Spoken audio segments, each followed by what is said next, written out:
चारों तरफ खेत खलियान और बीच में ट्रेन जा रही है। किसी भी समय बारिश हो सकती है। ट्रेन के कमरे में चारों तरफ नज़र दौड़ा के देखा, ज़्यादा पैसेंजर नहीं है। जो कोई भी है वो सभी लास्ट स्टेशन पे उतरेंगे। अचानक शुभेंदु अपना बैग लेके सामने आ गया। क्या हुआ?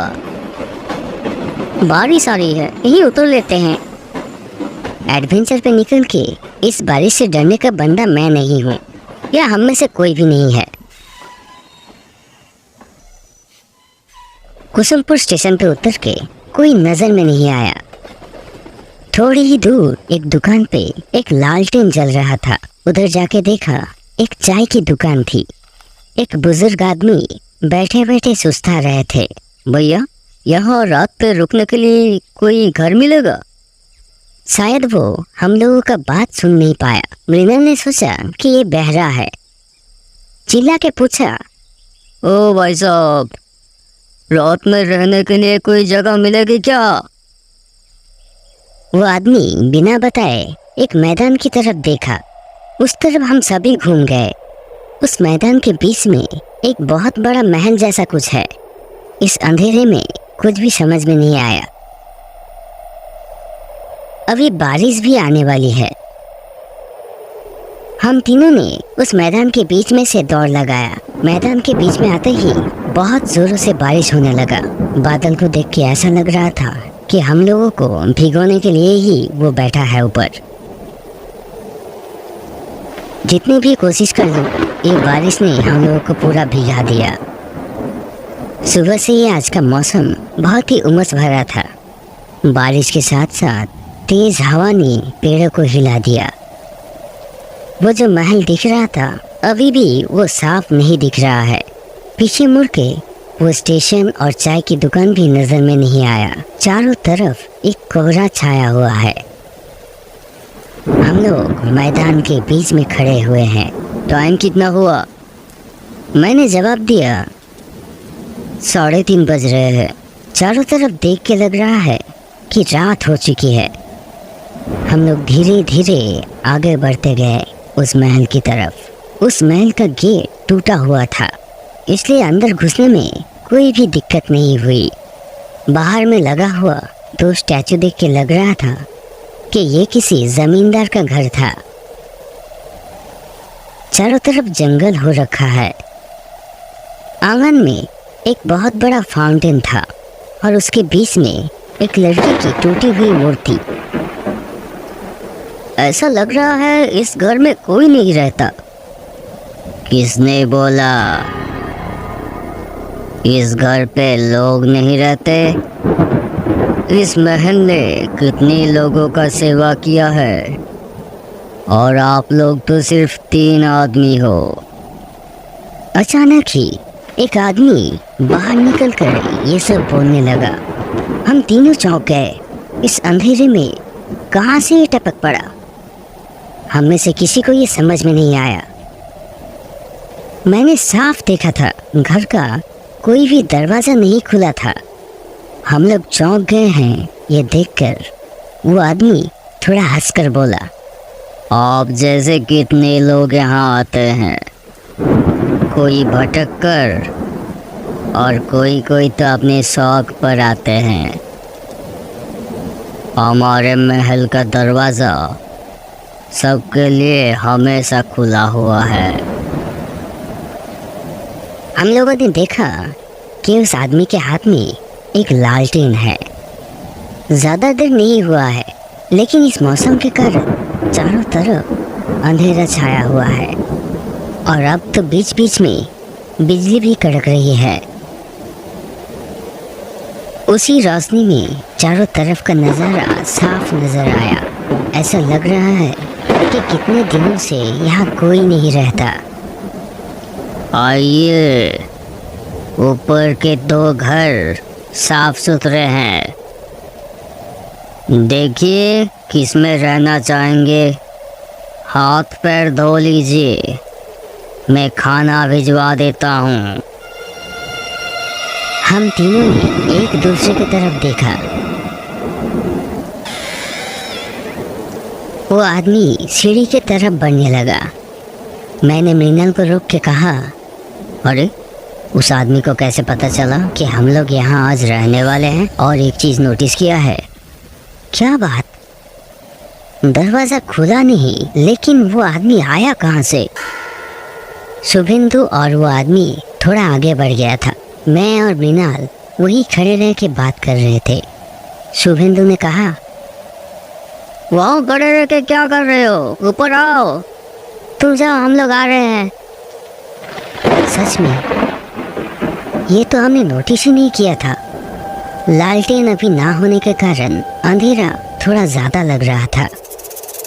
मृणाल के पैर के ऊपर से कुछ एक रेंगता हुआ चला गया। अरे बाप रे! वो आदमी ये देखकर ऊपर की मंजिल से बोलने लगा, बारिश में सांप निकले हैं, डरना मत, वो जहरीला नहीं है। जल्दी से हम लोग ऊपर चढ़ने लगे। सामने 2 बड़े बड़े घर हैं और उनमें 2 बड़े बड़े बेड लगे हुए हैं।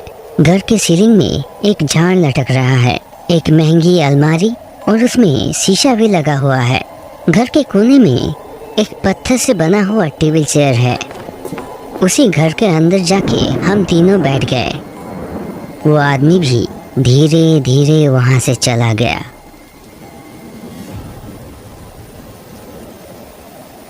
हम लोगों को थोड़ा अनईजी फील हो रहा था।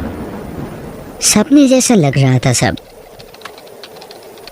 जैसे कोई जानता था कि हम लोग वहां आएंगे, लेकिन हम लोगों को खुद नहीं पता था कि हम लोग वहां जाएंगे। थोड़ी देर बाद कुछ लोगों की पैर की आहट सुनकर मैंने खिड़की से देखा।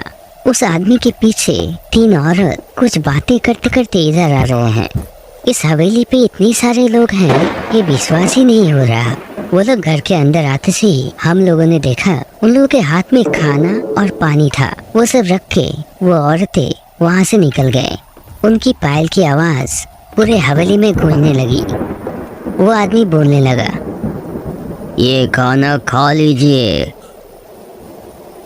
मैंने परेशानी में बोला, रुको, आपको पता था हम लोग यहाँ आएंगे?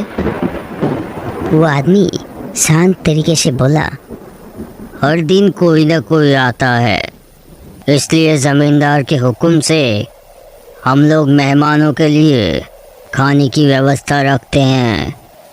मृणाल ने पूछा, इस हवेली में ज़मींदार बाबू भी है? वो कहाँ है? वो आदमी जवाब ना देकर वहाँ से जा रहा था। तभी शुभेंदु ने कहा, आपने इतना सारा खाना बनाया है हमारे लिए, हम लोगों के पास ज़्यादा पैसे नहीं हैं, उसकी कोई ज़रूरत भी नहीं है। ये बात बोलकर उस आदमी ने दरवाज़ा बंद करके वहाँ से चला गया। इतनी थकान में बहुत भूख भी लगी हुई थी। खाने की महक से भूख और भी ज़्यादा बढ़ गई। पकवानों को देखकर हम लोग चौंक गए। शुभेंदु खाने ही जा रहा था, मैंने रोक लिया। इस घर में इतने लोग रहते हैं, ये तो देख के लगता नहीं। लालटेन की रोशनी धीरे धीरे कम हो रही थी। मैं खिड़की के पास ही खड़ा था। बहुत तेज बिजली चमकी। एक नज़ारा देखकर मैं बहुत चौंक गया। खिड़की की दूसरी तरफ बहुत सारे रूम्स हैं। हर एक खिड़की में कोई ना कोई खड़ा है। बैकपैक से टॉर्च निकालकर उन खिड़कियों की तरफ करते ही मेरा शरीर जैसे ठंडा पड़ गया। मैंने देखा हर एक खिड़की में मेरे जैसा ही कोई ना कोई खड़ा है। बैग में से ही बिस्किट और पानी पीकर वो लोग बिस्तर पर ही लेटे थे। मेरे हाथ में टॉर्च देखकर उन लोगों ने पूछा, क्या देख रहा है? अरे दूसरी तरफ की खिड़की में वो आदमी मेरे जैसा ही दिख रहा है। नहीं भाई, देख अच्छी तरीके से मेरी तरह दिख रहा है। तभी हवेली में से एक बहुत भयानक हंसी सुनाई दी।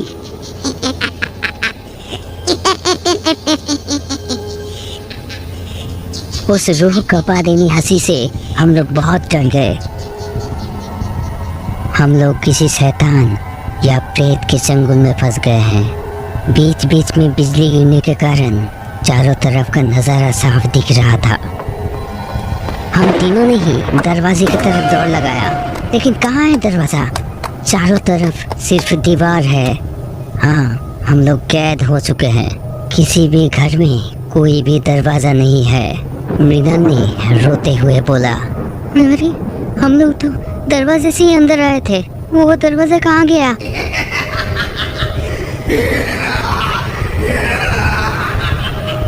फिर से वही हंसी सुनाई दी। दिमाग भी काम नहीं कर रहा। शुभेंदु ने कहा, भाई लग रहा है हम लोग नहीं बचेंगे। मेरा भी हालत कुछ ऐसा ही था। फिर भी मैंने बोला, एकदम डरना मत, यहाँ ज़रूर निकलने का कोई रास्ता होगा। कोई हम लोगों को कैद रखना चाहता है। हाँ। खिड़की में मैं वापस गया। दूसरी तरफ की खिड़की में मेरे जैसा दिखने वाले खड़े हैं। आंगन की तरफ नज़र पड़ते ही मैंने देखा वो आदमी वहाँ खड़ा है। उसके अगल बगल में वो 3 औरत। वो सभी ऊपर देखकर कुछ बिड़बिड़ा रहे थे। शुभेंदु और मृणाल अंधेरे में ही दरवाज़ा ढूंढ रहे थे, लेकिन उन लोगों को कहीं भी दरवाज़ा नहीं मिला। डर और थकान के कारण हम लोग कुछ सोच भी नहीं पा रहे थे। अचानक ही एक दस्तक की आवाज़ सुनाई दी। हम लोग बहुत डर गए। बिस्तर के नीचे से ये आवाज़ आ रही थी। टॉर्च की लाइट में देखा एक दरवाज़ा है बिस्तर के नीचे। उसको हटाते ही एक सीढ़ी नज़र में आया। किसने नॉक किया था ये नज़र में नहीं आया। हम लोग सामान लेकर उसी सीढ़ी से नीचे जाने लगे।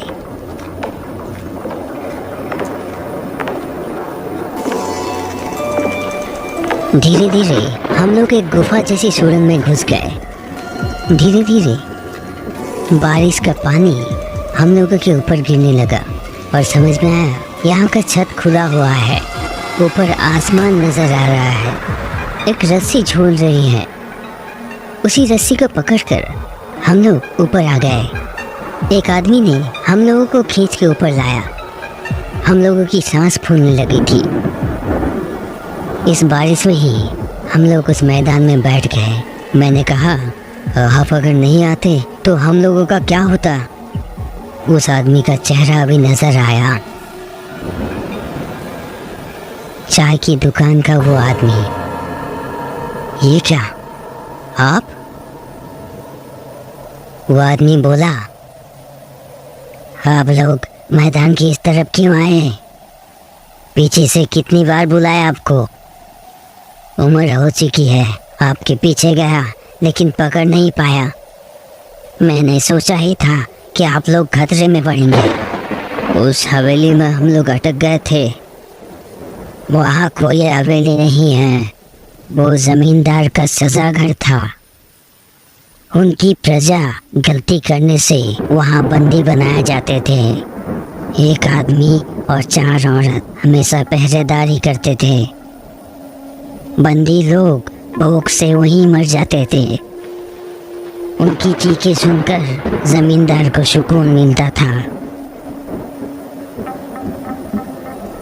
उसके बाद उसी फव्वारे के सामने जमींदार की लाश मिली थी। रहस्यमय तरीके से वो आदमी और औरतें गायब हो चुकी थी। कहीं पता नहीं चला उनका। उसके बाद से ही उस घर की तरफ कोई नहीं जाता। अब तक हम लोग उसी शैतान के चंगुल में थे। वहाँ के कुछ बंदी वहाँ से भागने के लिए वो रास्ता बनाया था। जमींदार को जब पता चला, उसने वो रास्ता बंद करवा दिया।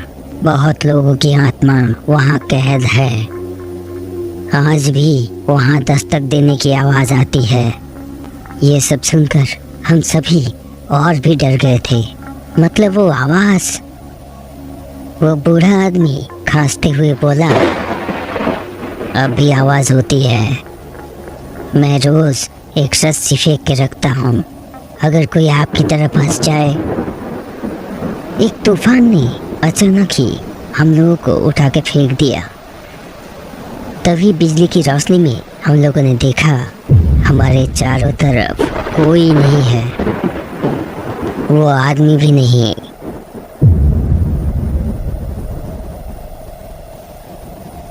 मैं समझ गया वो आदमी भी उस जमींदार के अत्याचार में मारा गया था।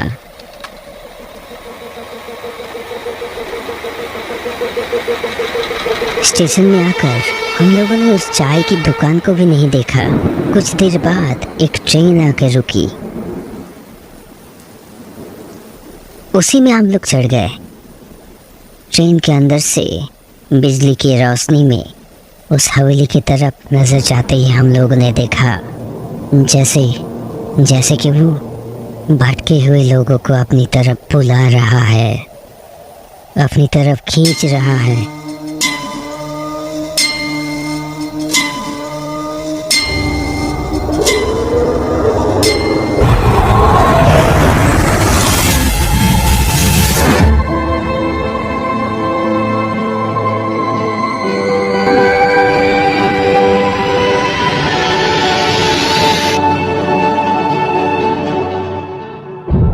कहानी भूतिया हवेली की। एक छोटे से गांव में एक पुरानी हवेली खड़ी थी जिसे सभी गांव वाले अजीबोगरीब कहानियों से भरपूर मानते थे।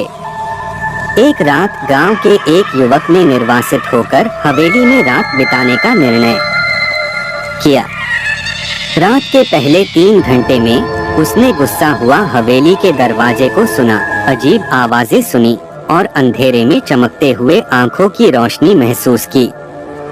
हवेली के कमरों से सुनाई देने वाली राहगीरी की आवाजों ने उसे चौंका दिया। गुस्सा हुआ युवक हवेली के एक कमरे में पहुंचा और वहां उसने देखा कि वहां एक पुराना ताजगी से भरा पुराना समय का संग्रहण था जो बरसों से अफसोस के बावजूद अब भी बह रहा था। इसके बाद उसने समझा कि हवेली में अजीबोगरीब घटनाएं और अनसुलझे रहस्य इसलिए थे क्योंकि यह एक जगह थी जो समय को रोककर उसकी कहानी को सजीव रखती थी।